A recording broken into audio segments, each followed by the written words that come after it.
Alat dan bahan yang kami gunakan adalah 2 kardus, rumput, air, dan tanah. Dan pada 2 kardus tersebut kami isi dengan tanah, dan salah satu kardus kami isi dengan rumput.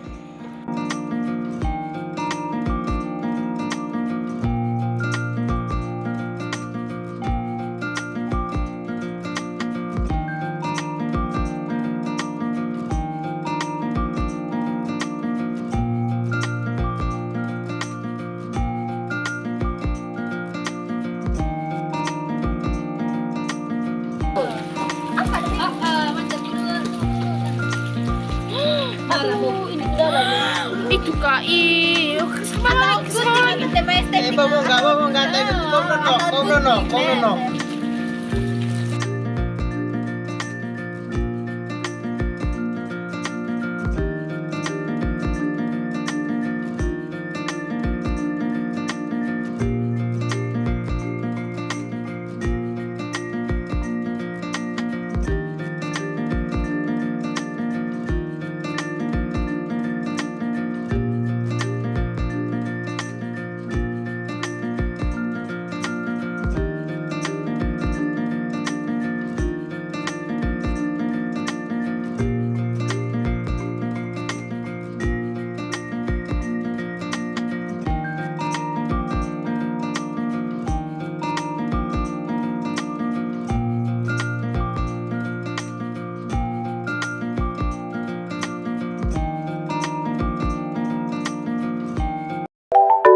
Proses simulasi yang pertama, simpan tanah dalam 2 kardus. Dalam kajian geomorfologi merupakan proses gerak massa batuan dalam menuruni lereng. Karena pengaruh adanya gaya gravitasi bumi, batuan yang berada di muka bumi dapat berpindah secara massal dari tempat yang tinggi ke tempat yang lebih rendah. Perpindahan tersebut disebabkan antara lain oleh pengaruh gravitasi dalam proses gerak massa batuan. Air juga memegang peranan sebagai pembantu pada batuan yang banyak mengandung air. Gerakan massa batuan akan lebih cepat, dan pada batuan yang kering, pada proses gerak massa batuan air hanya pengaruh pemicu dan jumlahnya sedikit, serta fungsinya bukan sebagai pengangkut melainkan membantu melancarkan gerakan. Mass wasting adalah proses pemindahan puing-puing massa suatu benda akibat adanya gravitasi. Faktor penyebab terjadinya mass wasting. Longsor yang terjadi yang menyebabkan gerakan massa adalah topografi, hidrologi, struktur geologi, iklim, dan penggunaan lahan. Faktor tersebut saling berkaitan, dan untuk mencapai proses keseimbangan baru akan terjadi berbagai proses, baik proses erosi maupun gerakan massa. Faktor yang biasa terjadinya mass wasting adalah yang pertama, kemiringan lereng, di mana kondisi lereng yang curam dapat berpotensi memperbesar terjadinya mass wasting. Yang kedua, gravitasi, di mana derajat kemiringan lereng yang semakin besar juga membuat gravitasi yang bekerja juga semakin kuat. Yang ketiga, air yang berfungsi sebagai penambah besar gerakan serta penambah beban yang mempermudah gerakan. Yang keempat, gempa atau getaran yang bisa disebabkan oleh faktor alam maupun karena mesin yang digunakan oleh manusia. Yang kelima, curah hujan, di mana semakin tinggi curah hujan, maka akan berakibat pada limpasan air di lereng juga semakin besar. Yang keenam, perubahan kondisi vegetasi adalah kondisi lereng gundul yang mempermudah terjadinya mass wasting.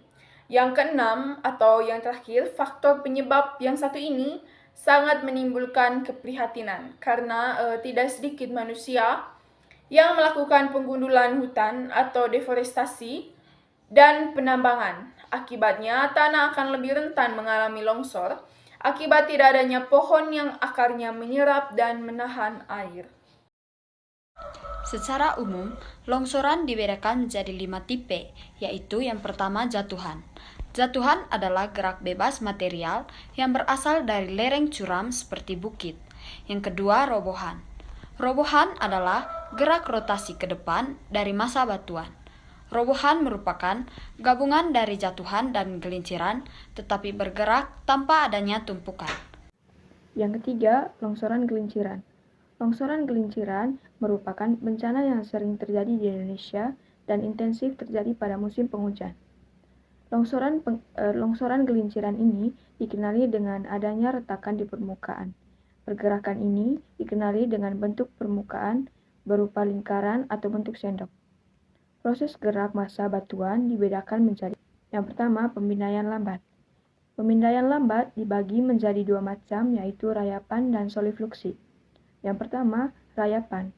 Rayapan merupakan proses pemindaian massa batuan yang sangat lambat sehingga sulit diamati. Hal ini biasa terjadi pada tanah liat, pada tanah miring atau melandai. Penyebabnya adalah karena pergantian yang jelas antara pengeringan dan pembasahan. Pada saat kering, tanah terlihat retak-retak, dan pada saat tanah basah terlihat sangat lunak. Yang kedua, solifluksi. Solifluksi adalah pengaliran massa tanah yang jenuh akan air. Ini biasa terjadi di daerah yang tinggi atau pegunungan. Kadar air yang tinggi menjadi beban yang berat, tetapi air ini bukan sebagai unsur pengangkut. Hal-hal yang menimbulkan solifluksi yaitu antara lain yang pertama, proses pelapukan yang berlangsung cepat, yang kedua, adanya persediaan air yang cukup, yang ketiga, lereng curam yang tidak bervegetasi, dan yang keempat, adanya tanah beku abadi di permukaan bumi. Yang keempat, sebaran lateral. Sebaran lateral merupakan perpindahan terbatas dan lateral pada tanah yang landai sebagai akibat dari peningkatan tekanan air pori atau likuifaksi pada endapan dangkal di bawahnya selama gempa bumi. Yang kelima, aliran.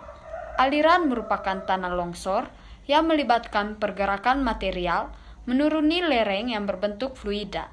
Aliran seringkali meninggalkan endapan khas berbentuk corong terbalik di mana material longsor berhenti bergerak.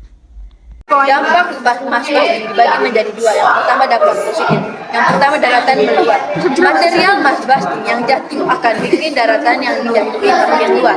Yang kedua, munculnya habitat baru untuk flora dan fauna. Daratan yang mengalami perluasan bisa menciptakan habitat baru buat flora dan fauna, serta bisa punya manfaat buat manusia. Flora dan fauna bahkan makin tersebar di sana. Yang ketiga, munculnya material yang sebelumnya belum ditemukan. Yang keempat, material yang telah terbakar Mas Basting bakal kelihatan baku di permukaan. Ini mempermudah orang buat nyari material dari bumi yang selama ini mungkin dicari, tapi belum ditemukan. Di sisi lain, apakah fenomena Mas Basting merugikan kehidupan manusia? Jelas iya. Dampak negatif Mas Basting antara lain bangunan permukiman atau lahan pertanian jadi rusak. Yang kedua, sistem transportasi di daerah yang terkena Mas Basting akan terhambat. Yang ketiga, hilangnya nutrisi dalam tanah. Yang keempat, dalam kasus yang parah bisa memakan korban jiwa. If the sun refused to shine,